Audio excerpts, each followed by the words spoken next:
Excuse me.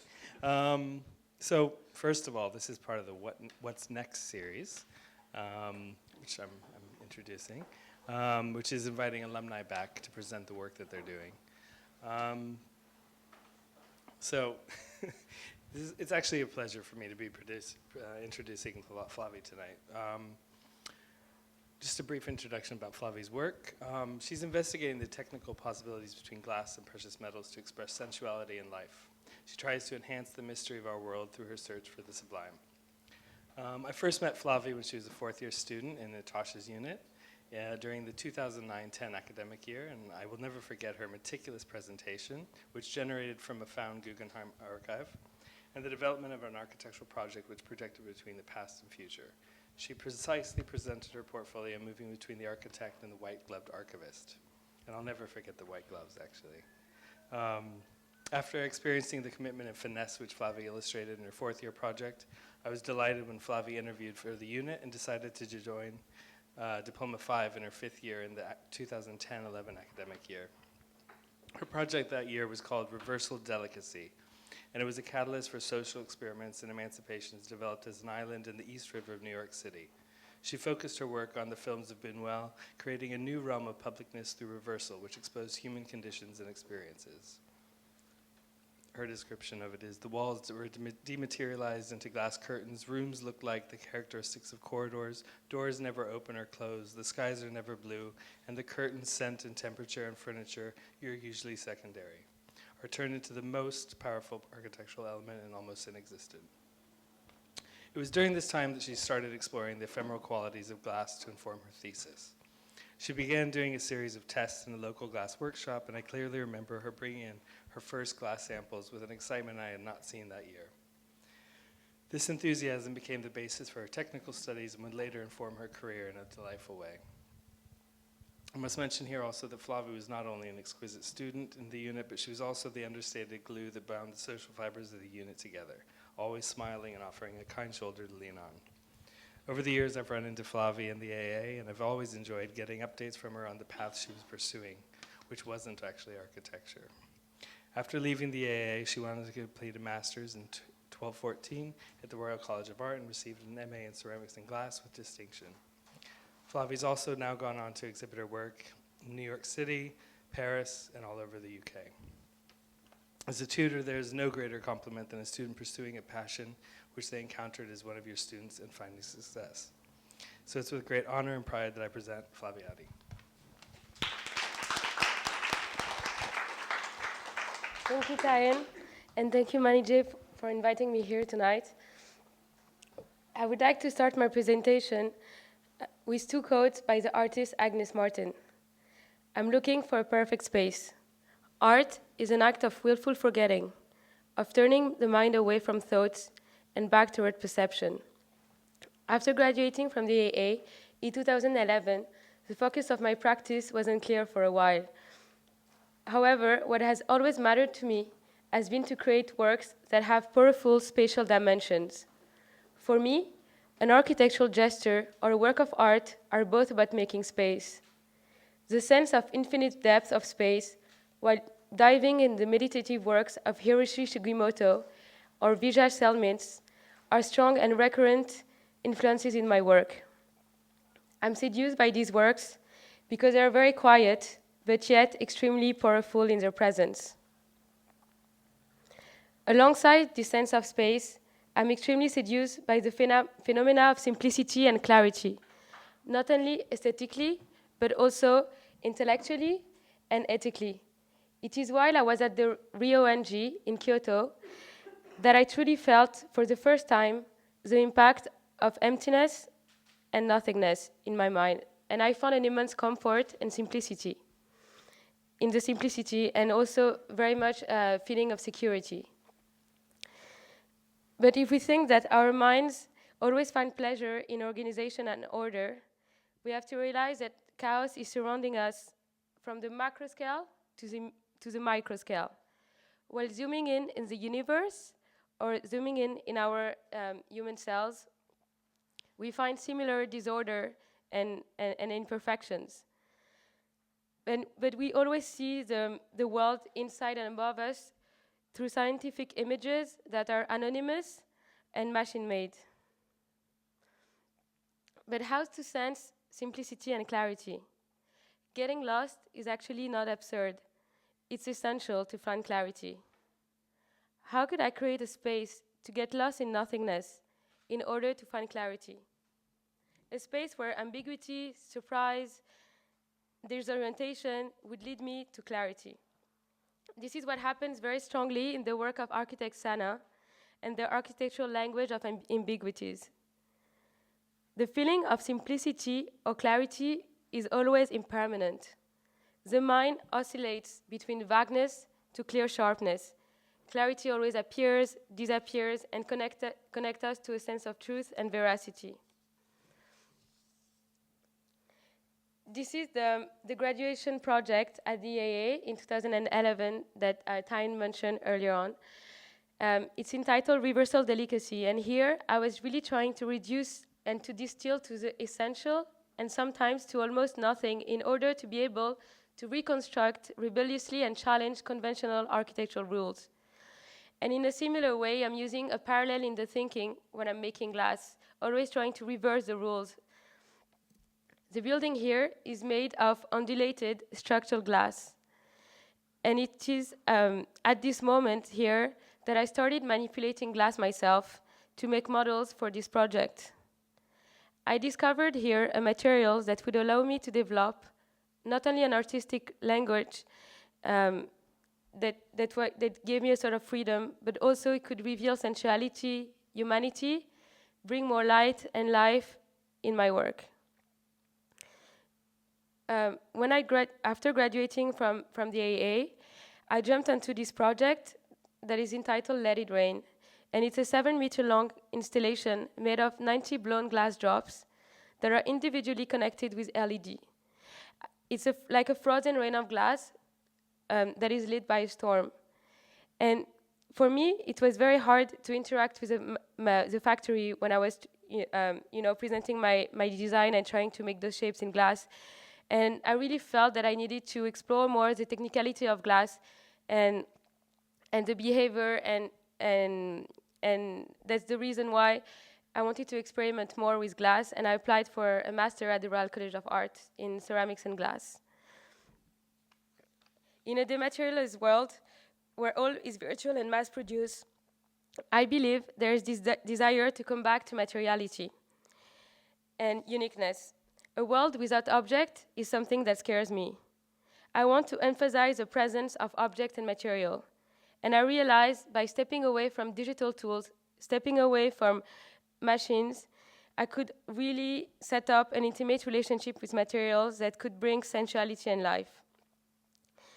So it's this strong sense of materiality that I find in the work of Jackson Pollock or the Korean painter Liu Fan, where the making process and the gesture is really expressed strongly.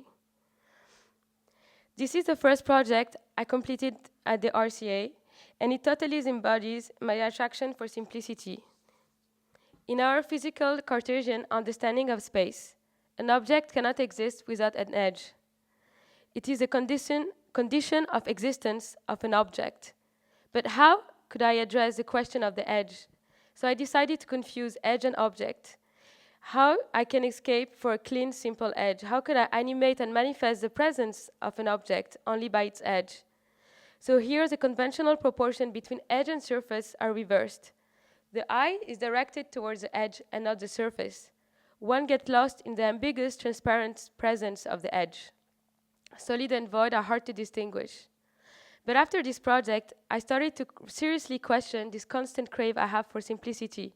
I needed to investigate why is my mind constantly in the quest for simplicity, and what would be the potential for simplicity. If less is more, nothing is everything is the title of my dissertation at RCA that underpins the entire thinking of my work. It questions the possibility if clarity could coexist with sensuality and how to sense simplicity and clarity in the mind. While writing this book, I struggle with paradoxical feelings about simplicity, fascination on one side and irritation on the other side. I have a complex relationship with simplicity. Although I'm attracted to it, I'm also bored by the generic, dry, cold, dull, simplistic environment and the abuse and misuse of Zen aesthetic today. In minimal art, and in particular in the work of Carl André or Donald Judd, the artist present is removed, and occasion for chances are also erased. Simplicity was a means here, using machine-made repetition, order, but not the end. The end was actually a very complex conceptual message. Whereas in my work, I bring back the hands and all sorts of occasion for chances. My work is detached from minimal art, also because it's not necessarily simple visually, but the finality is in the sense, is this sense of clarity that happens in your mind, but not visually.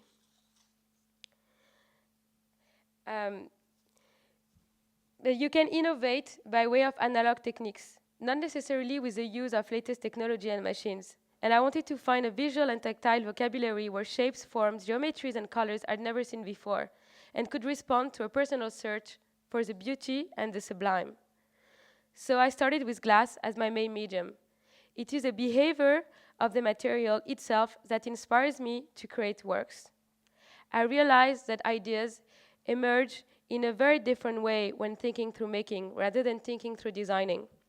And it is this connection between the hand and the brain that is lost with digital tools. There is this liberation with direct manipulation of materials, as the hands have the power to free us from rational and linguistic. So I learned how to welcome accident and discovery and work with the concept of here and now and getting rid of all sort of anticipation. So it's all those decisions that gives individuality and identity to the work, all the decision that happens in the making.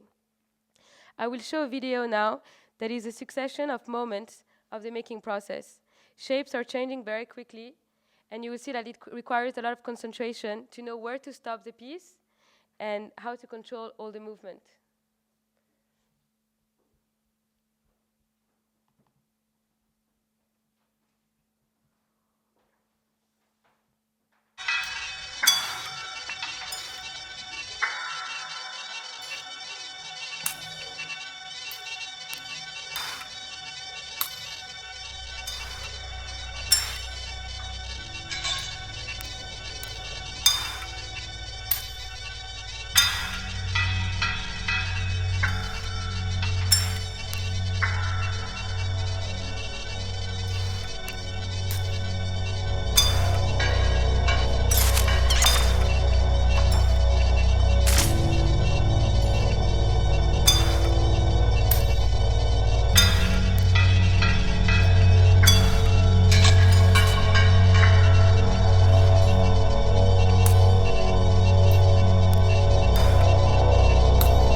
So here I used a very well-known ancestral Murini technique that is used in Murano in Venice.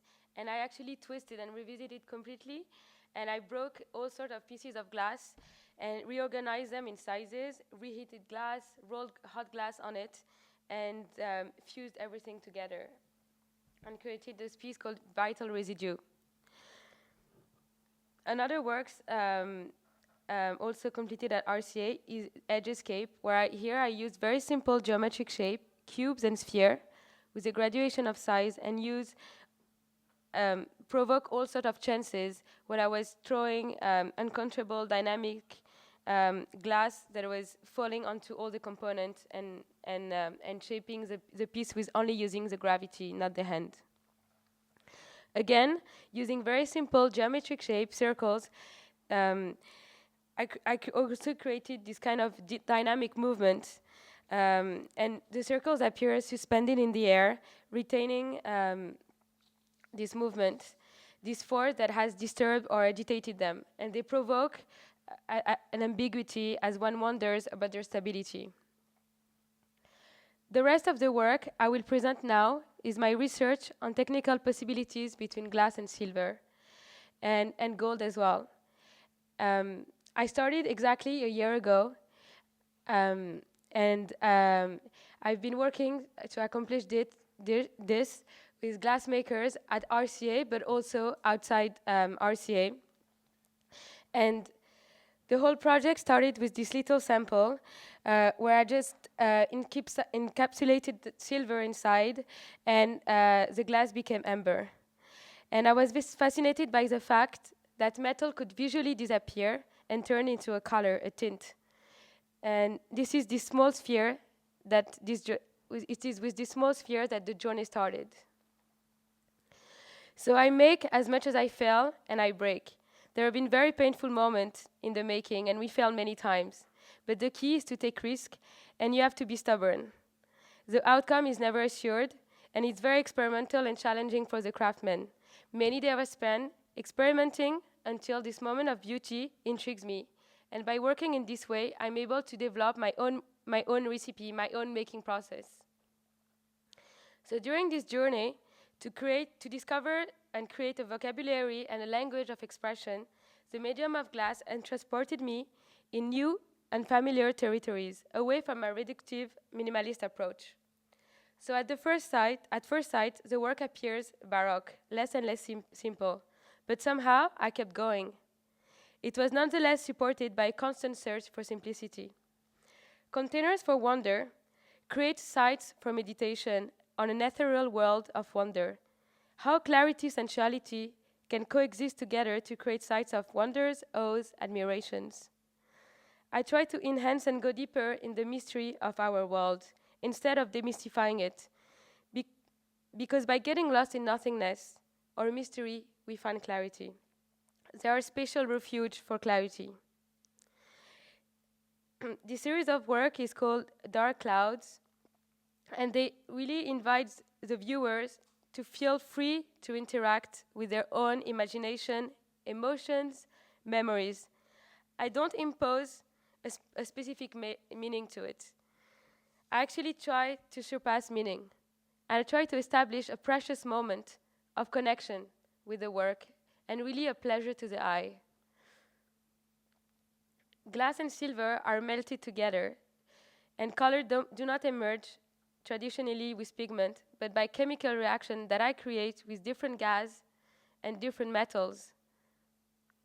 So gold and silver are actually disappearing and transformed into color, and it can sound a bit absurd if you think about today the value of gold and silver and how expensive they are. But what is different from my work before is that those pieces were very tactile, and everyone wants to touch them. Everyone who sees them is touching them, grabbing them, and holding them. And each of them is unique in shape, but also in time, as the iridescent quality varies with a constant fluctuation of light, and this makes them feel alive. Also, the way the heat torch is used during the making process, this affects the density and intensity of blues and yellows. But not only that, it's also the topography and the thickness of the pieces that creates different colors and change of color. But also, I use different layers, and I use different colors on each layer. For example, green is created by an overlay between yellow and blue. Purple is an overlay of blue and pink. Orange is an overlay of pink and yellow. So these pieces have actually gold and silver together that are merging. I'm currently developing some works which I call cloudscape, and they are installation of groups of clouds together at specific location. I've been offered, after graduating from RCA, a fantastic opportunity to be part of a group show in New York curated by Simon Depury and his wife in a gallery called Venus over Manhattan. My works were shown among 17 artists, such as Sterling Ruby, Rosemary Troquel, Thomas Chute, Ai Weiwei, and others, all working with fire to make works.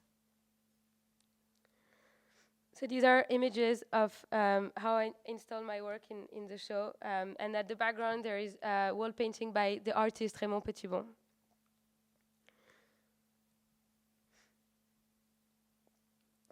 So some of the work are actually installed on the wall with laser cut metal, stainless steel metal, and also painted aluminum. These works are called instant drape. Sorry, and they're also mounted on the wall. In these works, I was really trying to let the flow of the material and the gravitational force dictate the shape. And I really wanted to bring this fleetingness, this fleeting moment in time, and really show this dynamic energy alive.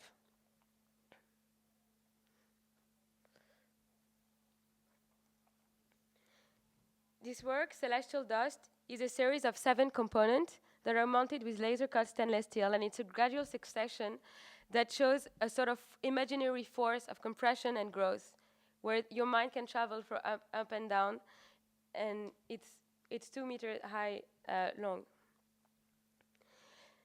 The video that I'm about to show now catches a glimpse of the atmosphere inside a blown workshop. The beginning of the work always happens at the furnace. Then the piece is worked in a cold shop with various machines of cutting, engraving, grinding, and polishing.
So this series of work entitled Piece of Sky, Screenshot, are a sort of cosmic explosion, a fragment of the sky that reminds us of our presence in the universe.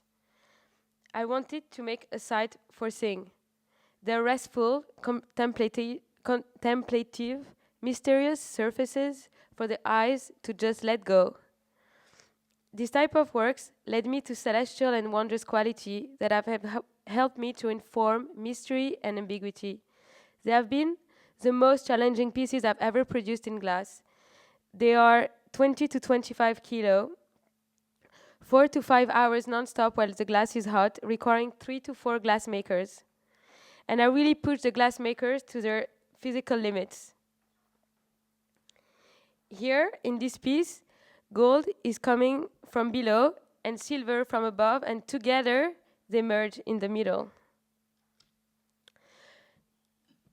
This work called trap sphere, it's a technique I developed with vacuuming glass mechanically, where the air is out from a blowing iron. So instead of blowing the air in, the air is sucked out, and shapes arise a bit like a vacuum package, like a vacuum form machine. Square and sphere here with this process deform each other, and a tense dialogue between sphere and square is created. Here I used chemicals that are kind of have this kind of effect with the light and always change colors. So they're just chemical that is treated in the glass and that I put inside.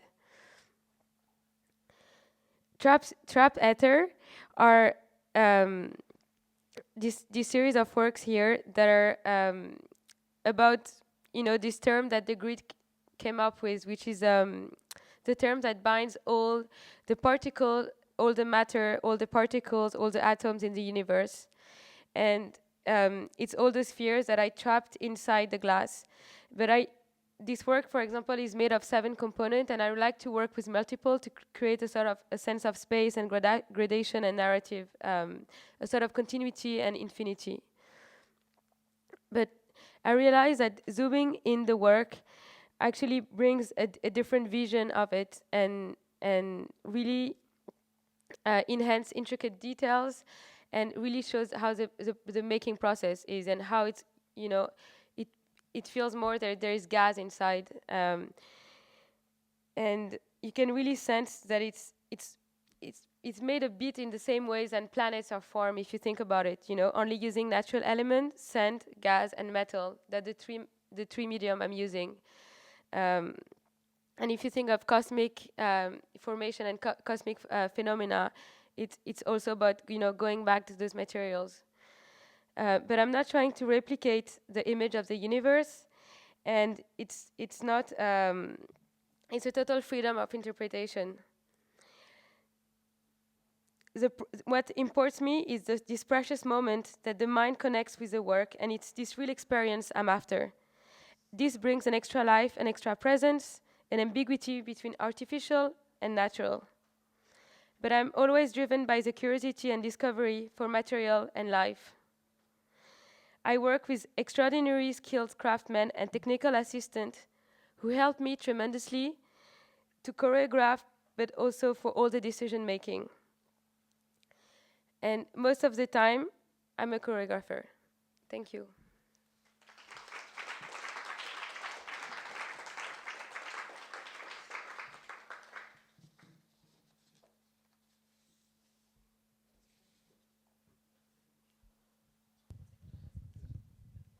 Does anyone have any questions?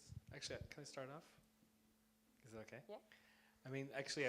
What you ended with in terms of the process and how you work between the manufacturing and all this stuff. How do you communicate the knowledge? Are you in the workshop at all times, or is there a way that you're? So I work with different workshops in the UK and also in Italy, but I do different things. So with every single glass blower has his own way of making things, and I kind of develop with them like kind of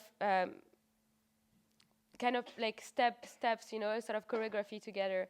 But like the people I work the most are the people I did all the experiment with the silver and the gold in the UK, and with them I'm there very almost all the time, and it always starts with period of experimentation, and then when we find how to make things, then I don't need to be always there, but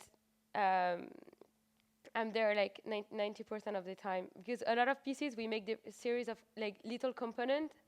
So sometimes I'm not there for the making of the small component, I'm there for the final piece. But it's always things that they have never done before, so they don't even know themselves how to do it. And we discuss together, we experiment, and then we come up to, it's always a surprise for them as well as for me. And sometimes they don't want to do it because they think, oh no, it's not going to work.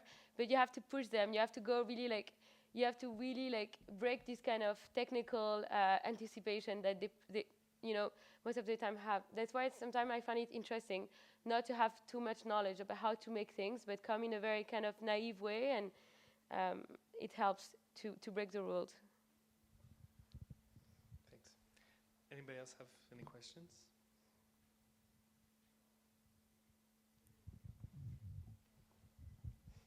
So do you find there's any limitations to glass? Do you see yourself continuing that as a material that you'll use in the future, or do you think that the ideas you're exploring are expressed in other ways as well? Or I think in terms of feeling or emotion, I don't think there is a sort of limitation with glass, but definitely in terms of scale, and if sometimes you need bigger things to give the feeling, and with blown glass you have a certain size that you're restricted with, but you can cast glass and you can slump glass, and this has you can work with bigger scale, but blown glass is very limited in size, unfortunately.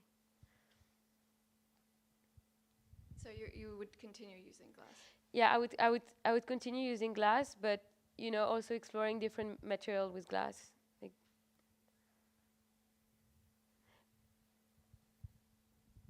you were in the fifth year, the glass place that you worked with at that point, have you worked with them again, or have they? But I actually made the glass here. Oh, you did make at the school. glass here. Yeah, Huh. I use a kiln with Chris downstairs. Oh, cool. Yeah. That's great. So it was. I just bought the float glass in London, and I did the mold here, and I slumped the glass here. Yeah. So. Anyone else? It's really interesting that you work in solids. I mean, I know it's glass, but you come at it from a sort of plate or float glass standpoint where everything is so conveniently sheet material. I mean, I think it's really interesting to see how much of it or how all of it is entirely thought of as solids. And I know you kind of also have a architectural practice with also an ex-AA student. And I'm wondering, what's the relationship still between the glass and the architecture? Or is it becoming more and more shifted in this way, and you think kind of, it seems very spatially through glass? I mean, is there still a conversation back and forth, or? I mean, I would love to, to work with architectural project and really bring the everything I learned with glass and apply it to a facade, or have a sort of interior intervention. And actually, I have two commissions now to make work in site-specific location, and I think working with a specific space is very interesting, and kind of in between both worlds. And I feel like I have 100 questions. One is, of course, can I have one? How much do I have to mortgage my house to have one? But also, on a more practical level, thinking about how students are always paying for the materials to laser cut or to CNC or to do whatever. To go back to the school, how, and I'm thinking of all these images in the workshops, how much do you spend on materials? How much does the school actually fund a lot of the cost of the materials? So at RCA, what was amazing is your desk is super small, but the workshop is huge. So you don't spend time behind your desk, and you in the workshop from 8 to 8, or even it's until midnight. I would spend and I was always the last to leave, and I would always spend all my nights in the workshops, or my evenings, And what's great is like you have all those machines and you can just try them and see and experiment. And I was the only one who had no knowledge with this machine, so I had to learn everything. Why is that? Because everyone was makers in my course. I was the only one coming from architectural or design background. Everyone was a ceramist or a glass maker or a glass blower itself, and I'm not.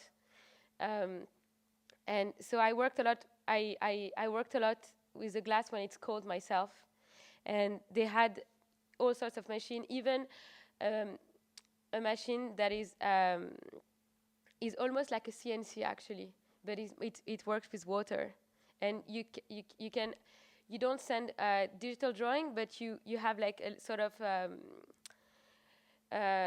like a tool, and you can move around the drill to cut glass and to drill, and you have all sort of grinding, polishing, engraving, and like all sort of molding, making equipment, and then you can work with glass blowers, and they can help you to blow a piece of glass together, and and you have access to technicians. So it's like it's always with your hands. I mean, you're always very close to the material. It's this kind of relationship with material and yourself, not like a drawing. And so sometimes I would just like go straight on glass. I wouldn't even draw or think about what I was doing. It's like kind of very intuitive, very on the moment. And this is where ideas arrive. They arrive at this moment where you are like immersed in this, with all those machines, all those equipment. Have you come across a scale constraint? Like, can you go bigger? Like, But how big can you go? Yeah, this is what I like. As big as I go is those pieces here. I'm really trying to go. They're like 50 centimeter high, and I'm trying to go. This is 25 kilo, and I'm just trying to go bigger, and it's very hard with blown glass, because it's already 25 kilo, and it's 3 people holding it, and the size of the it's called the glory hole, actually. It's like they call it the glory hole. It's a sort of like it's a fire. And it's very limited in size. So I have to build a new one that is bigger. So it's a lot of equipment to reorganize in the workshop, and also you have to have a bigger kiln. I mean, it's just a lot of things, and usually they have like special like tracks with wheels where they can, instead of having people to hold it, you have extra help with an equipment. But I mean, I could go like, people have done like bigger works in blown glass, but it means I have to go to really think about how to get all those people together to achieve that. Hey Flavie, how do you work with iterations in glass? Because you kind of show quite a lot of end work, Mm-hmm. or where you've gotten to. And what I'm kind of intrigued by is how do you experiment through the process? Or how do you test the process, I guess, and throw it away and start again? For example, these are like samples of. So I always start with like small things like that to try to see the color, and then if I like, for example, this sample was a sample of the piece here. Oh, right. I made this, and then I said okay. So you made that. And then I said okay, let's make it bigger. Right. And so What gives the color there? this is gold and silver. So it's gold fumes from below and silver fumes from above. And then inside it's actually real silver that I melt and I drop inside the glass that is encased inside. But Flavie, do you go scale by scale by scale? So in other words, you started there, but there are 8 iterations. No, so you but no, because I had made those ones before, so I knew I wanted to have these. Those are double-sided, like they're kind of big rectangles. So I knew I wanted to have this format because I had done this format before. But it's true that I always try to go as big as I can with everything. Like those are just very small clouds, but I make them much bigger, like 40 centimeter by 40 or 45. And is that an iteration as well, the pillars? Yeah, so this is a sample of bigger piece I'm making. They're actually going to be framed on the wall with metal, like in a metal box, and display vertically. And they won't have those two surfaces. They will have only one surface. So now I'm trying to figure it out what the best shape to create geometrical shape that is stretching out another, like having like a volume inside that is stretching out a surface. So I'm playing with a surface and volumes and how one is pushing the other. So here as well, it's about trying this kind of pillow shape, but I don't like the pillow shape. I just like this moment here. So I just get this moment and I try to to imagine it in a different way. So it's kind of taking a little bit of everything and then reorganizing it into like a finished work. And then sometimes I have like loads of samples that I don't know what to do, and then I keep them all together, and then one day I kind of bring two ideas to two different samples, and they become something else together.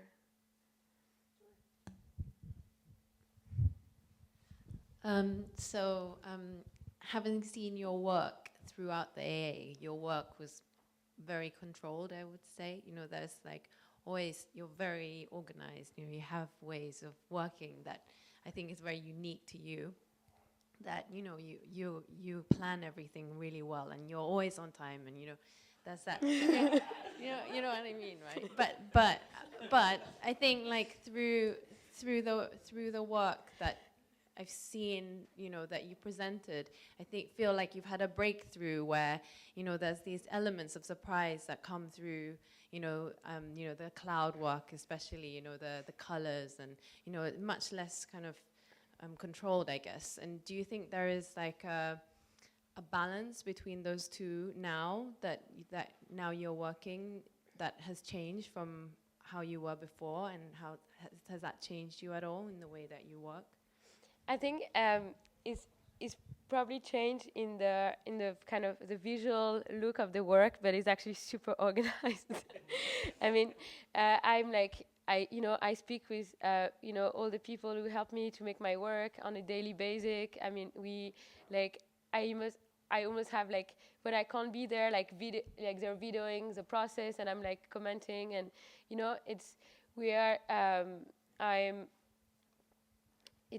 like I have like like now until January, like every day I know exactly what I'm doing in the workshop. I have so I know which day I'm experimenting and which day I'm not. I can't experiment for like 20 days without making one piece. in terms of like the finished product, though, like when you're making the product. Yeah, what I'm making is very it's more free, right? It like how has this kind of, because I wanted to bring more like kind of life, something organic in the work, and there is no way to bring organic if the atmosphere when you make it is organic. So this is like translated, like this moment, this like super real moment that I want, and it's not about applying a sort of representation of organic. It's like it's the reality of the moment when the thing is made that is translated into the work. That is that this presence that I try to bring. That I want the object to feel very present, very alive, very like when they were made, like.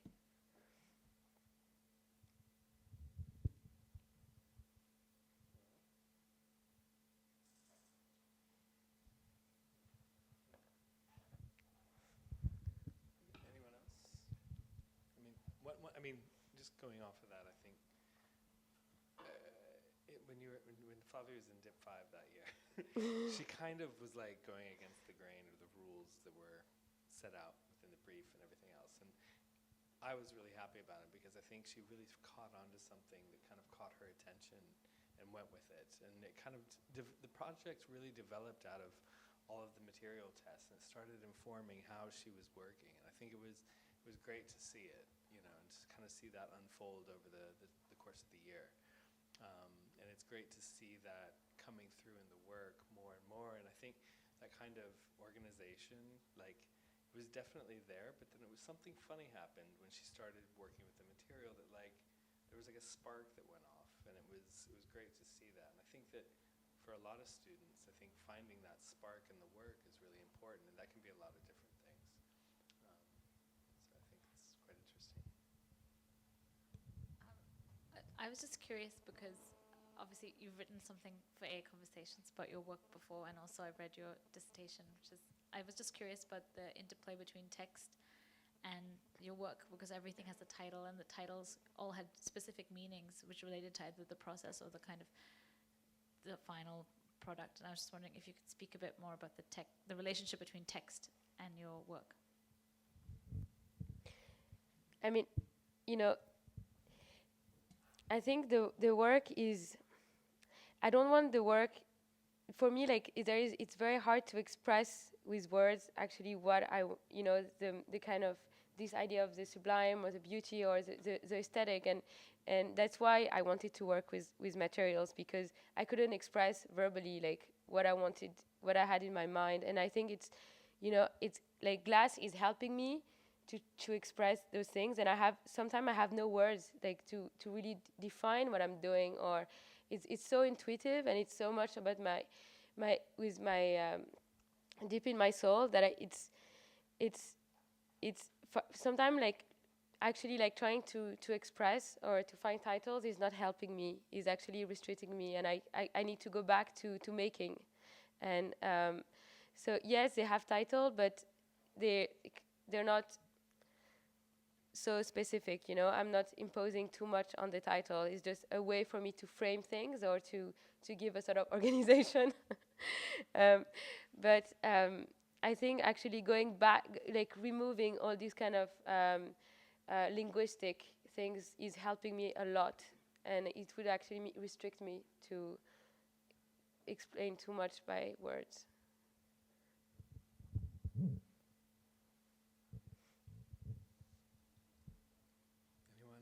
Anyone any last comment?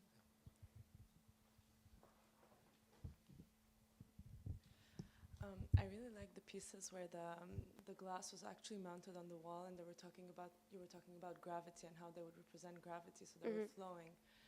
So I was just wondering, are you gonna like look more into these actual pieces of glass, like having a context and being contextualized, or are they just like objects by themselves?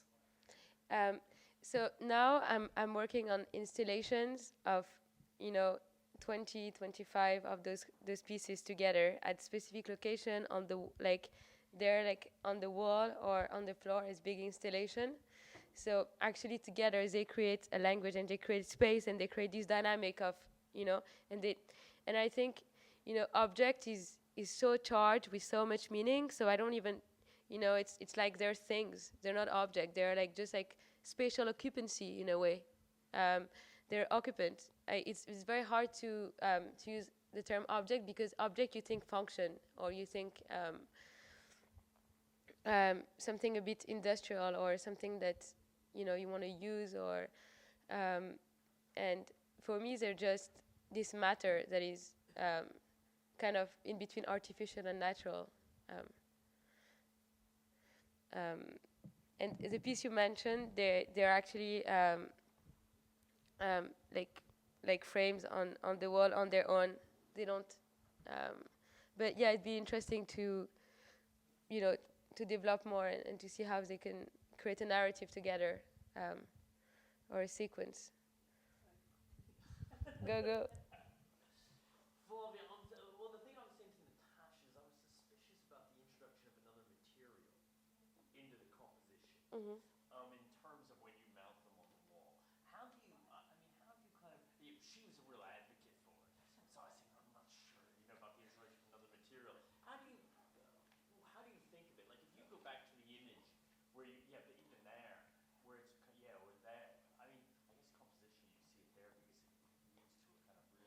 There are Is also the some, sense of taking a real simple form. like those are on the wall as well, and you don't see the metal is behind every single piece. So sometimes it's hidden, Yeah. and sometimes it's actually framed. And then what do you, I mean, sorry, this is probably really more technical, but what do you do? Tap into Okay. I laser cut. It's a mirror. It's called Rimex. It's the highly polished stainless steel that is polished by machines. So you buy it already polished, and I laser cut the outline of the glass. So I trace the outline that is organic shape. Then I send it to be laser cut. Then I weld two pieces together, and I design a specific. It's a sort of like slotting system, like a split batten, like that. I hooked, and I have another piece, like a sort of bracket on the wall, and I just hook them. So it's, and they're welded. I weld the edge together, and it's glued. It's UV glued with like a special glue for glass and steel. But was that hard, Flavie, or was that easy to make the leap to something which sat as an object to something which had these other elements that were a part of it to form a composition? Did you find that easy?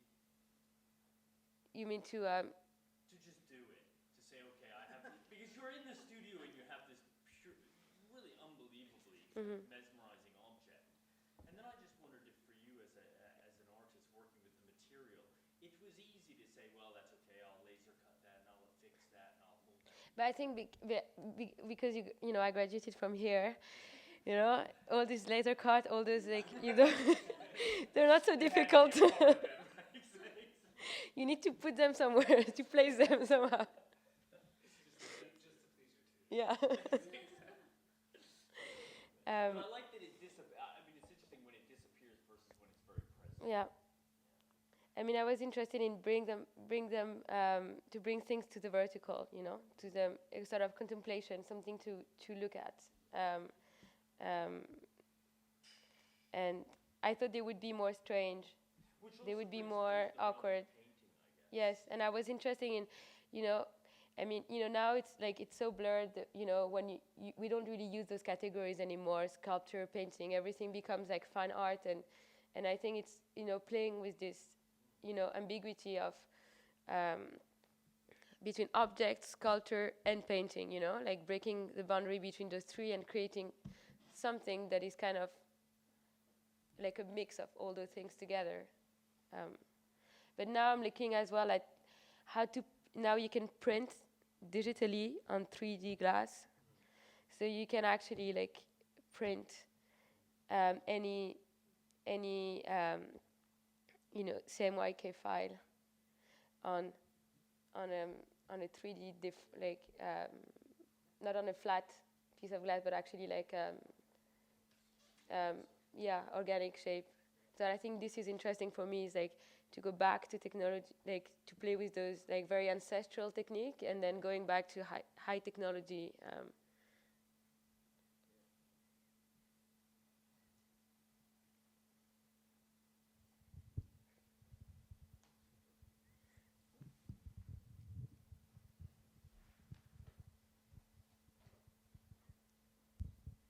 Are there any other materials that you feel might be or can be as expressive as glass? I mean, I think every material, if you work if you manipulate them in a very interesting way, they can be as powerful as glass. But I was just seduced by glass, like it was just like something very intuitive. But I think if you know, everything can be fascinated. It depends what you do with it, I really think.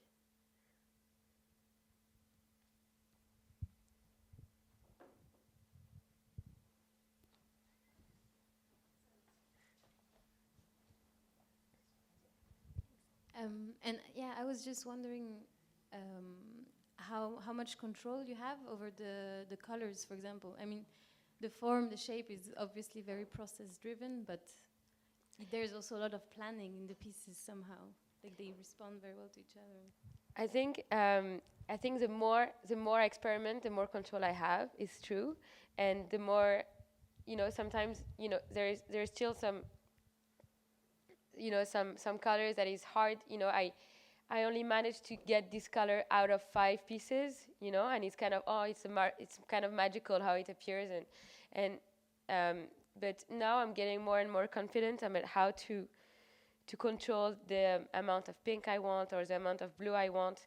But there is it's uncontrollable in the sense of 1 or 2 centimeter. I cannot control that much, because it's gas that are in the air that are invisible that I can't see. So and I think I don't really want to be able to control much more. I kind of like this kind of I want to leave chances in the process, but it's true that the more I make, the more I get used to how things happen. Do you document the process in any way, like in terms of notating temperature, color, mixture, and all of this kind of stuff, so that you can feed it back in? Yeah. So like everything is documented, and I take a lot of video because it's all about the gesture, like how the hand is moving or how the gas, like how long. It's all about timing. How long the gas is applied and how far is it from the distance of the glass. So so I try to document as much as I can, but there are some things that are like, I never know how to get it exactly the same, and there are some things I, even if we try exactly the same process, like it's never the same. And the glass is also different, like different workshop has different glass. So, it would be very hard to, even if I document everything and then I reapply everything to a different workshop, everything will be different because the glass composition is different, so it reacts to different temperatures. So usually, like, this documentation is not so necessary all the time, because the glass makers have this knowledge as well, and also like like I made the same piece in different workshop, and they made it we made it in a totally different way, like really, really, really different. So I think video is always the best to document rather than numbers, because it changes a lot. It's interesting. I mean, your answer, I think, reflects back to what Joy was talking about in terms of like the relationship between rigor and control, and what I think a lot of your talk is sort of trying to point to is ambiguity and the nebulousness of the process and of the result, in a sense. And I think that's really interesting. I mean, certainly you were in the 4th year, like super dedicated, rigorous, but also had like a crazy groundbreaking project for the unit that became a kind of precedent for a lot of work. And in that sense, at that time, I think the thing that was uncontrollable was how you presented yourself. Like at that time, her project was about, again, the moment. The moment was always the presentation, and predicating it on representing personalities and forcing your critics to confront you with questions that you had to answer based on a kind of personality, again, is that like an incredibly controlled way of operating, and then ensuring that the result was always new. And that's a really interesting way to kind of think about what the relationship between the rigor and the unknown is. And not to kind of be a hater on organization, because organization is underloved, right?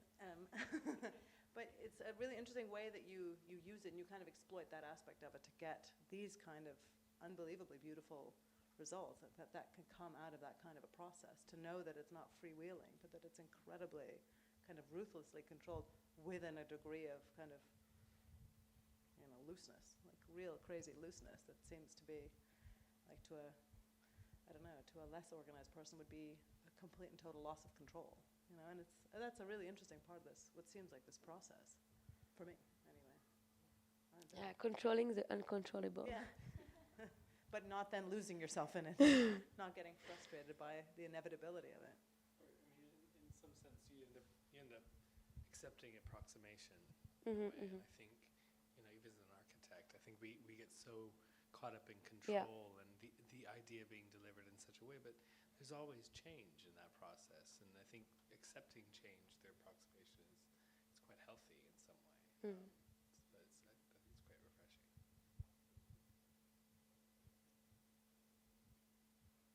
Anyone, any last comments? Questions? Well, thank you, Flavie, very Thank much. you. It was a pleasure.